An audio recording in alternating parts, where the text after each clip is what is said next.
Você sabia que 83% dos desenvolvedores podem ter burnout? Você sabia o que é o burnout? Fica com a gente nesse vídeo porque vamos tratar desse assunto. Já saiu pesquisas recentes sobre esse tema específicos para nós desenvolvedores. Vem com a gente!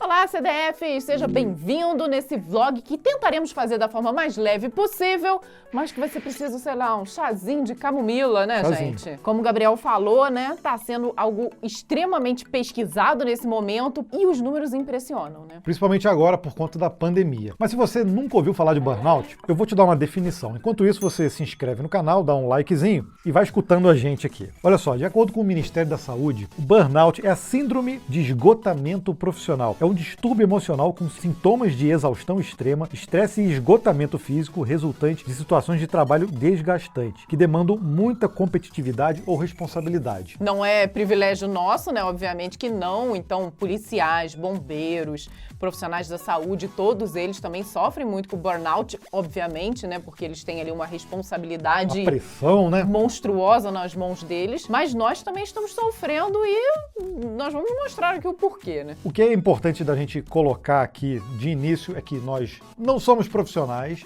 da área de psicologia, psiquiatria. Você já sabe disso, né? Mas o que a gente vai dizer aqui é justamente a nossa impressão. São informações que a gente coletou e a nossa impressão em relação a esse, não sei se a gente pode dizer que é uma pandemia de burnout, né? Mas porque nós também já sofremos com isso. E a gente vai contar também um pouco da nossa experiência pessoal em relação a esse tema. Então, e dar dicas de como sair dessa problemática. Exatamente. E nesse vídeo nós temos aqui a nossa super parceira, a HostGator. Ela tem soluções incríveis para hosting, para não dar estresse no hosting, e a gente costuma utilizar muito o VPS, que tem memória DDR4, armazenamento com SSD e acesso ao root, que dá para você fazer o que você quiser. E tem ainda um excelente custo-benefício, ainda mais se você utilizar esse nosso link aqui da descrição, ó, que vai te garantir um desconto. Vai lá, sem estresse.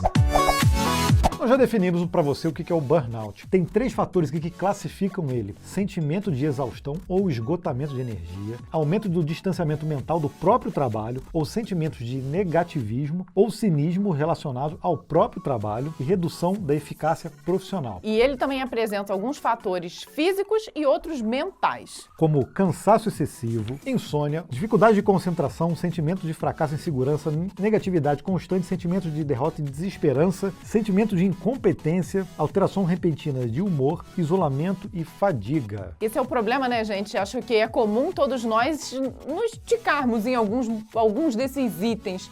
E, obviamente, isso se mistura muito com síndrome do impostor, com depressão. Então, é aquela linha tênue de conseguir se entender com a doença ou não, algo que é comum, né? Então, é difícil. Mas o que a gente viu aqui de característica do burnout é que são esses sintomas ao longo do tempo. Isso não quer dizer que, poxa, você chegou um dia cansado, com uma dor de cabeça, porque tem aqui também os sintomas físicos, que é dor de cabeça, e de repente, poxa, eu tô com burnout. Não quer dizer isso. Isso quer dizer que se por algum acaso alguns desses sintomas você está sentindo corriqueiramente, com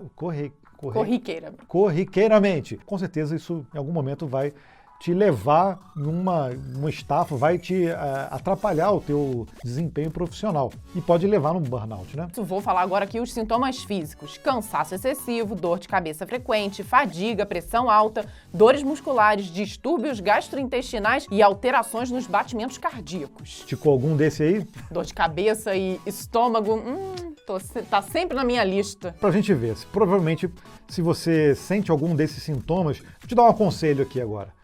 Dá uma pausada e diz pra gente aqui quais são os sintomas que de repente você viu aqui que também fazem parte do seu dia a dia. E também a gente vai dar dicas no final do vídeo de como evitar e como tratar isso também, tá? Agora vale uma observação, né? A gente já falou desse número de 83% dos desenvolvedores entrevistados que se descreveram com algum nível de burnout. Agora, isso também não é exclusivo da pandemia, não, né? Nós achamos aqui 2 pesquisas que vieram lá do ano de 2019. A primeira delas feita pela DigitalOcean, que mostrou que 82% dos desenvolvedores nos Estados Unidos sofreram desgaste em algum momento de sua carreira, sendo 38% 28% atribuído à carga de trabalho e 31% às horas trabalhadas. E o outro do Stack Overflow mostrou que 77% dos desenvolvedores trabalham mais de 40 horas semanais. Então também, né, ticamos aí algumas coisas. Ou seja, a gente já estava indo para esse caminho, né?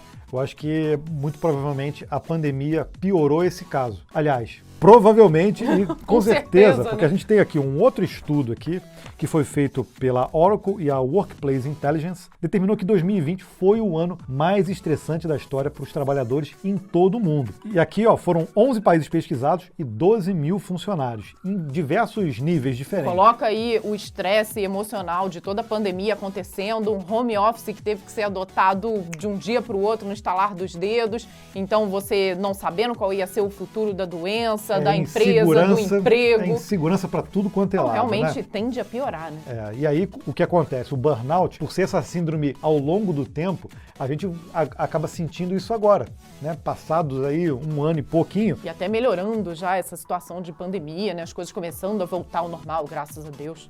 Mas aí a gente começa a perceber o quanto isso afeta, né? E aí, nessa pesquisa, tem um negócio bem legal, bem legal mais ou menos, né? Não é bem legal, não. Mas gente. É uma identificação que eles fizeram. Qual é a média entre você receber uma feature, você desenvolver e ela precisar ir para produção? Por que isso tem relação com essa coisa de burnout, de esgotamento? Porque isso é uma pressão que a gente recebe, né? Eu acho que todo mundo que trabalha com desenvolvimento, ainda mais em projetos que são importantes, acaba carregando para si um certo grau de muita responsabilidade. E isso que acaba se demonstrando nessa pesquisa, porque eles disseram que 28% precisam entregar de 2 a 3 dias as features para entrar em produção. E agora, 22%, pasmem, tem que fazer isso em apenas um dia. Nós sabemos que essa realidade de um mês era muito comum alguns anos atrás, né? Até anos, né? Você levava 2 anos. Décadas, eu diria, né?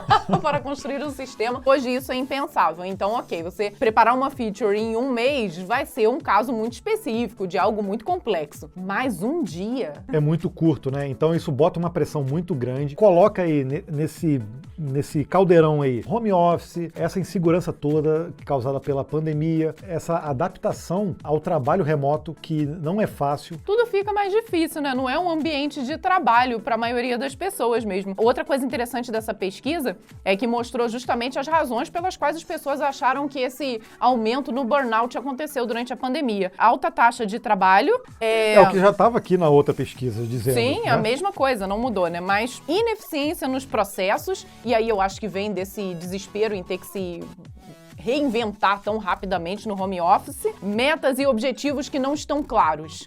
Então, também é outro ponto muito comum de acontecer na área de TI, né? Diz aqui pra gente nos comentários se alguns desses fatores aí afetam também o seu trabalho. Dito isso tudo aqui que a gente falou, a gente tem mais algumas definições que eu acho que são importantes colocar aqui dentro do burnout. O burnout aqui nesse artigo diz que é feito em 12 estágios. Ou seja, não é de um dia para o outro que a gente sofre um burnout. Mas a gente tem que ficar atento. Também está bem claro aqui que normalmente as pessoas não vão ter necessariamente os 12 na ordem. Então sim. Algumas podem ter outros podem ter outros. 12, rapidinho, só para você ver. Necessidade de provar seu valor, incapacidade de se desligar do trabalho. O programador tem muito isso, né? Necessidades básicas se tornam secundárias, fuga do problema, descaracterização das prioridades, intolerância, restrição da vida social, grandes alterações no comportamento, despersonalização, sensação de vazio interior, depressão, síndrome do esgotamento profissional. Chegou o burnout, né? Chegou. Bom, dito tudo isso, acho que chegou a vez de nós falarmos aqui das nossas experiências, que infelizmente já tivemos ali em algum nível de burnout, né? Acho que o Gabriel, talvez um pouco pior do que eu, é meio difícil também de mensurar, né? Eu vou citar aqui 2 fatores, 2 momentos da minha vida que me marcaram muito, essa é a verdade. O primeiro deles foi depois de um dia, assim, uma semana muito estressante, então vale contextualizar, né? Eu e Gabriel, a gente sempre teve uma carga muito pesada de trabalho. Então, o Gabriel principalmente trabalhou durante muito tempo em dois empregos, né, de certa forma, atendia o cliente e atendia a gente aqui em casa também com a nossa empresa. A gente sempre se desdobrou em vários clientes e ainda em projetos próprios, então a demanda sempre foi pesada. Mas sabe por quê? Porque a gente sempre gostou muito do trabalho.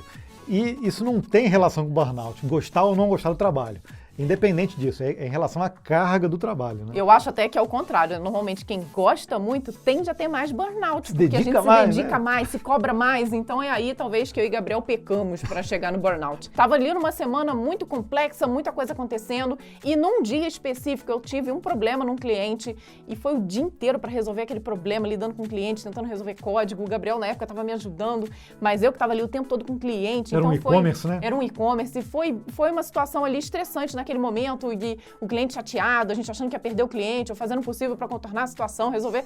Enfim, aquilo o dia inteiro. De repente, um outro cliente me ligou para uma outra oportunidade que estava acontecendo e falou: poxa, Vanessa, surgiu uma oportunidade, precisava de uma reunião, mas precisava ser hoje. Chegando lá, gente, eu comecei uma reunião que para mim era razoavelmente corriqueira, né, de você conversar a respeito do sistema, ver quais eram as novidades, as necessidades do cliente, então era algo comum para mim. E eu não consegui. Comecei a falar e, assim, pareceu que deu um branco na minha mente. Foi exatamente isso, a sensação que eu tive. Então eu, no primeiro momento, falei: só um instantinho, não tô me sentindo muito bem, deixa eu tomar uma água. Aí fui, tomei uma água, respirei, né, tentei me centrar, tipo, Vanessa, calma, olha, vamos prestar atenção no cliente, no que está acontecendo nesse momento. E não rolou. Eu não consegui, por fim, eu tive que chegar no cliente realmente e falar: olha, desculpa, não estou num bom dia, tive alguns problemas, tem como a gente reagendar a reunião?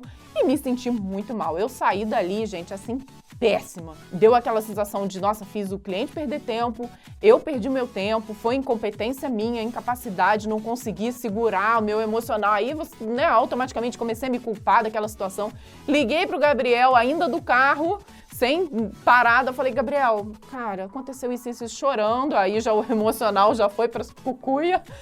E realmente foi uma situação que me marcou muito. Mas isso não foi só uma situação, porque o burnout não é isso. Mas ali foi algo que me chocou e que eu vi que realmente, cara, não tá legal esse caminho que eu tô seguindo, eu tenho que prestar mais atenção, tenho que tentar mudar aqui algumas coisas. E o que estava acontecendo muito comigo nessa época, a gente tinha o nosso filho, não tinha muito tempo, era uma cobrança muito grande minha comigo mesmo, e eu passei a não conseguir aproveitar os momentos de lazer. Se eu estava brincando com meu filho, se eu estava assistindo um filme com o Gabriel, eu estava me culpando porque eu devia estar trabalhando. Então isso foi algo que aconteceu comigo, assim, recorrentemente. Por isso que é bom ficar percebendo esses sintomas, essas coisas. Esses comportamentos, né, que não são normais. Pô, eu não posso me sentir culpada porque eu tô brincando com os meus filhos, isso tá errado. Foi justamente alguns anos depois, aconteceu mais ou menos a mesma coisa, só que aí eu vi que o sintoma acontecia recorrentemente. E eu procurei realmente uma psicóloga, fui conversar. E aí eu vi que realmente eu estava com esse problema, e um dos artifícios que eu aprendi a duras penas foi justamente me dar um tempo e perceber que eu não vou ser capaz de dar conta 100% de tudo da forma que eu quero. Então eu tenho que conseguir abrir mão e eu tenho que conseguir delimitar ali alguns momentos da minha vida, né? Eu brinco que hoje são papéis, né? O papel de mãe, o papel de programadora, de trabalhadora, desenvolvedora, seja lá o que for, o papel de esposa, o papel de eu para mim mesma. Então foi difícil chegar a esse ponto, né? É porque a gente também não conhece, muitas vezes, os nossos limites. E isso que aconteceu comigo também, de certa forma. Eu também fiquei muitos anos trabalhando dentro de uma empresa, 14 anos, e os últimos anos foram bem estressantes em relação a me cobrar, a querer ter muito melhores resultados, né? E isso também coloca muita pressão, e eu acho que eu excedi ali o meu limite, né? Porque uma coisa que não se deve fazer é tentar se comparar com outras pessoas, porque cada um tem uma característica. Então, por exemplo, eu sempre fui muito perfeccionista com tudo, né? Não é só com código, nada. É tentar ser arrumadinho, tentar ser com tudo, né? Cabelinho sempre certinho, não sei o quê. Cara, mas não dá para ser assim na vida o tempo inteiro. Você tem que conseguir relaxar de alguma forma, porque esse perfeccionismo, de alguma forma, que te leva a fazer as coisas certinhas, direitinho, é também aquele que vai te levar para uma estafa mental também, porque quando você não consegue, e muitas coisas acontecem isso, você não consegue deixar a coisa perfeitinha, isso te frustra. Falei errado, me frustrou, tá vendo? Porque a gente eleva a expectativa, deixa a expectativa muito alta, e a gente tem que aprender a trabalhar com isso. Por isso que o autoconhecimento e procurar ajuda com psicólogo, com psiquiatra, é extremamente importante. Aconteceu também algumas características físicas, né? Uns sintomas físicos. Eu comecei a ter dor de cabeça, eu já tinha de vez em quando, mas comecei a ter dor de cabeça praticamente todo dia. E teve um dia especificamente que eu sentei na frente do computador e eu tinha ali um texto, um código, estava lendo algum artigo, alguma coisa, e simplesmente minha visão borrou. Eu não consegui ler. Eu tentava focar e eu não conseguia focar. Então eu vi que realmente aquele estresse que eu estava vivenciando todo dia, e não era só questão de desmotivação, nada disso, porque eu ia com muito prazer trabalhar todos os dias, gostava muito do trabalho que eu estava fazendo, mas passou do meu ponto ali e eu fiquei por muito tempo fora desse meu equilíbrio. Comecei a fazer umas sessões de meditação e aprendi a tomar uns chazinhos, ó, até trouxe aqui, esse chazinho de melissa, que foi a Gabi, nutricionista, nossa amiga, receitou e, olha, me ajudou pelo menos a regular o meu sono e ajuda também a você enfrentar um pouco melhor os problemas. Parece que dá aquela abertura da mente, você fica um pouco mais tranquilo para resolver os problemas. Então, acabei me acostumando a tomar um pouco desse chá. Não sei se vocês conhecem. Se você conhecer o chá de melissa, diz aqui nos comentários para vocês quais são os benefícios que esse chá te dá, né? Mas o que acabou me ajudando também foi repriorizar o meu trabalho, né? Eu tive que repensar isso. A Vanessa falou que a gente sempre teve uma carga muito grande de trabalho, então eu precisei diminuir e focar em outras coisas. Então hoje, por exemplo, a gente está exclusivamente trabalhando com a nossa empresa, no nosso projeto aqui do Código Fonte. A gente tem outros projetos menores, mas a gente não atira para tudo quanto é lado mais, né? Não estamos mais nessa fase, né? Outra coisa que, como profissional de tecnologia, com o que a gente faz é muito comum, é justamente não ter delimitado um trabalho que foi finalizado, né? Isso eu também vi em algumas pesquisas e isso também é ruim. Porque se você trabalha em uma loja, você fechou o dia, fechou a loja, acabou o seu expediente. O nosso não tem isso. Então, eu acho que isso gera algumas frustrações que pra gente são difíceis de lidar, né? Aquela lista de tarefas que é interminável. Então, esses cuidados a gente tem que ter. Saber lidar com isso, porque a gente não vai conseguir mudar a nossa realidade de todo. Nós, até determinado ponto, a gente precisa se adaptar. Por isso que tem vários artigos aqui, a gente separou alguns, vamos deixar os links todos aqui para você, que é simplesmente dizendo que os CIOs é que podem apagar o fogo. Ou seja, ter uma cultura que entenda o que está acontecendo no nosso mercado de trabalho e na força de trabalho dos profissionais de tecnologia é extremamente importante. Então, a própria empresa precisa desempenhar um papel nesse sentido. E aí entra nesse aspecto os profissionais de RH, que são importantíssimos. Então, não só a empresa se adaptar, mas também nós temos algumas coisas que a gente pode fazer que vão nos ajudar a evitar isso. A primeira coisa, que eu acho que a gente já bateu o martelo aqui, que é investir em autoconhecimento. E uma das coisas que a gente precisa saber também, além do autoconhecimento, é saber que nada vai sair perfeito do jeito que a gente quer, imagina. Isso é muito difícil, né? E aí, dicas de prevenção. Eu sei que muitas características dos sintomas pegou vocês aí, alguns de vocês, mas para prevenir, olha só, defina pequenos objetivos na vida profissional e pessoal, mantenha uma rotina saudável de sono, aqui ó, participe de atividades de lazer com amigos e familiares, fazer atividades fora da rotina diária. Isso pra gente é fácil, porque nós temos 2 filhos aqui, então tem sempre algo diferente acontecendo. Tá sempre, evite contato com pessoas tóxicas, converse com alguém de confiança sobre seus sentimentos e procurar um psicólogo também, psiquiatra, se for o caso. Faça atividades físicas regulares, evitar o consumo de bebidas alcoólicas, cigarros ou outras drogas. A pessoa também, quando se sente mal, ela tende a usar isso como artifício, vou tomar uma cerveja para aliviar. Claro que não tem problema nenhum em tomar uma cerveja, mas quando isso vira válvula de escape, aí vira um problema. E não se automedique, pô, isso aí nem deveria estar aqui, gente. Eu acho que vale para qualquer um, né? Mas e aí, você infelizmente se identificou muito com o assunto? Acha que é algo que você só tem que ficar ali olhando com cuidado ou já vai realmente partir para procurar uma ajuda? Pois é, diz aqui pra gente nos comentários, mas se você ticou aqui muitas dessas características, sintomas, o conselho é, além de comentar, dar o like, né, seguir a gente, é também procurar um profissional, seja um psiquiatra ou seja um psicólogo, né? Eu, no meu caso, eu procurei um psicólogo, tá? E isso me ajudou muito nesse meu autoconhecimento. Mesmo passando dos 40 e blau, a gente às vezes não conhece todos os nossos limites, né? Então isso tem me ajudado bastante a me autoconhecer e isso me ajudou até a traçar melhor os meus planos. Eu me sinto melhor em fazer meus planejamentos também a partir disso. Então, recomendo fortemente. Sem dúvida nenhuma. E outra coisa, se você já passou pelo burnout e hoje tá bem, conta pra gente o que você fez. Se fez algo diferente do que a gente contou, pode ser que o seu comentário ajude outra pessoa ou até que a gente volte com esse assunto aqui no canal, trazendo essa outra perspectiva e as novidades vindas de vocês. É isso aí. Espero que você tenha gostado aí do CDF Café Divã, praticamente, né? E a gente se vê no próximo vídeo. Grande abraço. Tchau, tchau. Tchau.